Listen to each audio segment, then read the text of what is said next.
Muy bien, vamos a continuar ahora con las etapas de la Revolución Francesa. Existen tres etapas y una causa inmediata. Empezamos con la causa inmediata.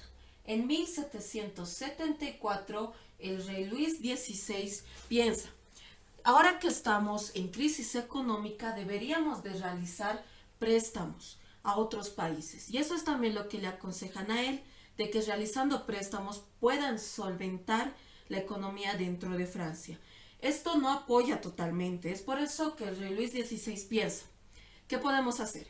En aquel entonces, de los tres estados conformados por la nobleza, el clero y el pueblo, solamente el pueblo era quien contribuía. Es por eso que en 1776 Luis XVI propone crear nuevos impuestos, estos dirigidos al segundo y al primer estado. Y por eso se les llama a ellos. Se le llama a una asamblea de notables. Esta asamblea de notables solamente componía los dos primeros estados, el del clero y el de la nobleza. Y se les había preguntado, ahora a partir de entonces ustedes van a dar también impuestos para que podamos financiar la economía en Francia. Ellos se oponen, están en contra y proponen aumentar los impuestos para el tercer estado, para el pueblo. Es por eso que en mayo de 1789 se convoca a los estados generales, a los tres estados, a la nobleza, al clero y al pueblo. Esto no se había hecho hace más de 100 años, es por eso que mandan representantes de cada uno de los estados y se les proponen las mismas ideas. Hasta en aquel entonces los votos eran por estado.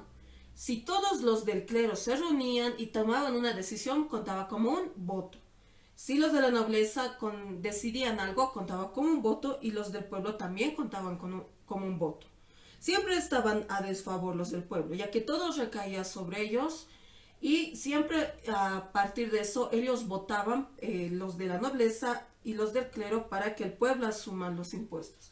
Es por eso que el pueblo se resiste, se pone en contra y sale de esta reunión de los tres estados, de los estados generales.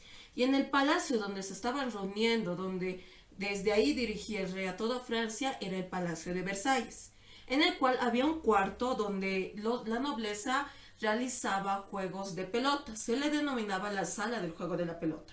Es por esto que los representantes del pueblo salen y se reúnen en la sala del juego de la pelota. En ahí toman una decisión y definen que ellos no van a casar hasta que se pueda obtener la igualdad. Con esto empieza la primera etapa, en 1789 hasta 1792. ¿Qué es lo que había hecho el pueblo? Si bien el rey Luis XVI no hacía caso a lo que pedía el pueblo, el tercer estado, este a su vez se fue hasta una de las arquitecturas representantes dentro de Francia. Este era la toma de la Bastilla. Esta era la Bastilla. ¿Qué es lo que había hecho el pueblo? La Bastilla era una prisión en la cual se le mandaban prisioneros a todos los que se ponían en contra del rey.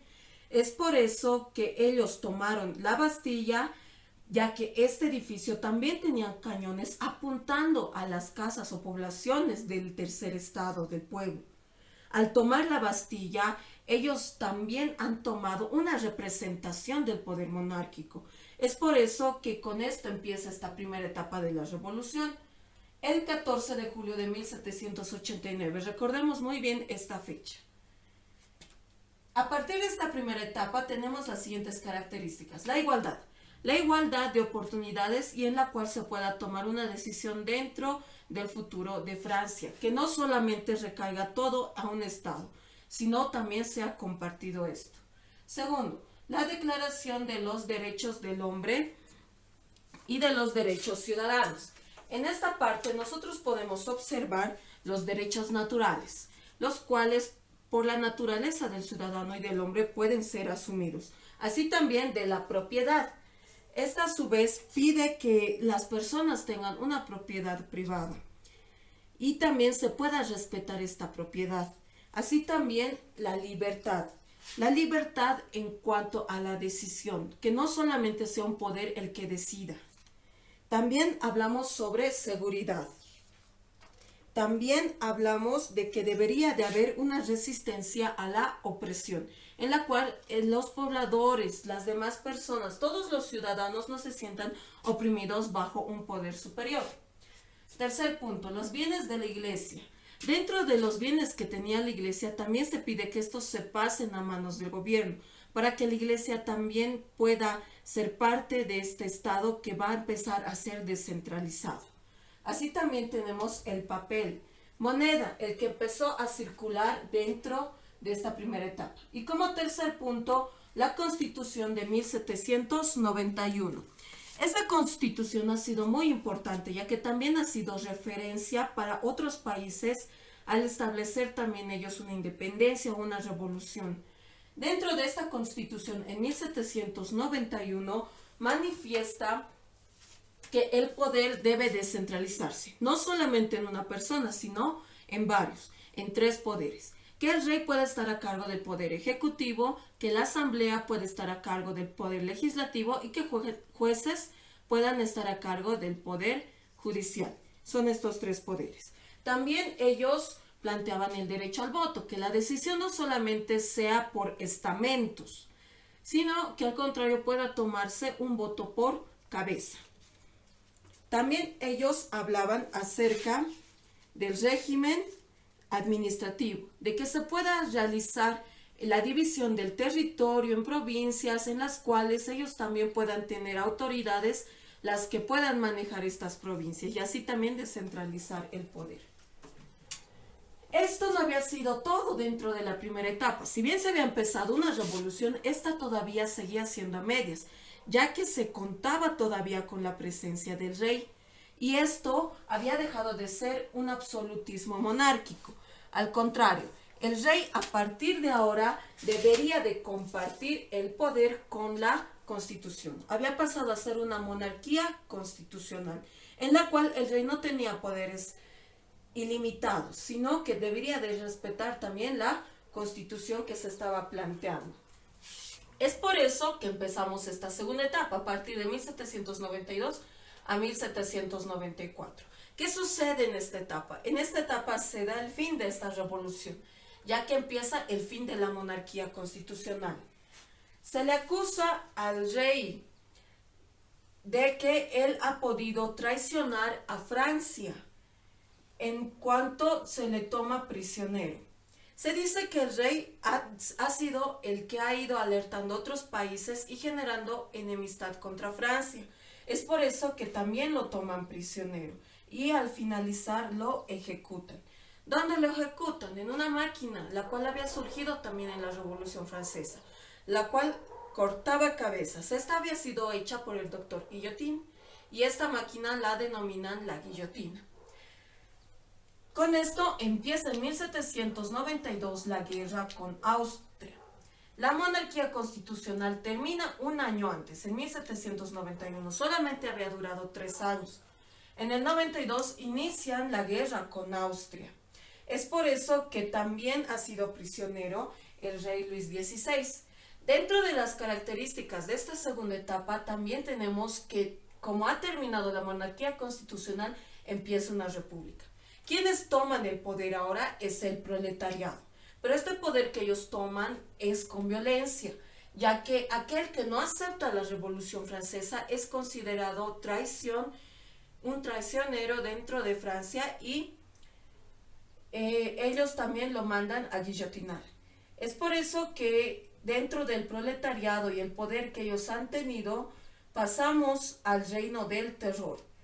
Ellos asumen este poder a través de Robespierre y Danton, los cuales eran parte de los jacobinos, que eran grupos dentro de la Revolución Francesa. Los jacobinos eran aquellos quienes tomaban el poder en la segunda etapa, pero lo tomaban con violencia. Eran más radicales, no solamente de ideas, como el otro grupo que era el de los girondinos.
Muy bien, vamos a pasar a esta convención nacional y a la influencia que también esta ha tenido dentro de los demás países.